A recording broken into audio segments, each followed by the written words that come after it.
Nakabili nga pala ako ng magandang t-shirt sa halagang 92 pesos lang. Yan yung hitsura niya sa harap, maganda naman siya. Tapos yan yung likod niya.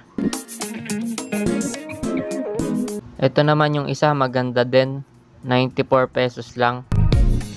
Yan yung hitsura niya sa personal sa harap. Tapos yan naman yung sa likod. Ito naman, bumili rin ako ng Taslan. 38 pesos lang isa. Bali 3 piraso nga pala yung binili ko. Tapos bumili na rin ako ng pants. 126 pesos. Ito yung video niya na galing sa shop. Madami rin yung kulay na mapagpipilian.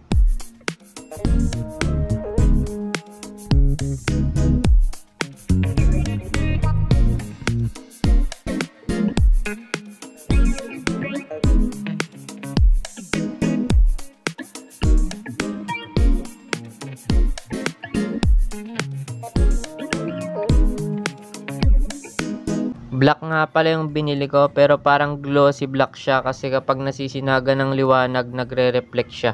Pero maganda naman siya. Kung gusto nyo po ng mga video katulad nito, huwag nyo po sanang kalimutang mag-video sa like at mag-channel to my subscribe. Bye-bye. Sa may balak bumili, nasa description yung product link. Like a Hellcat.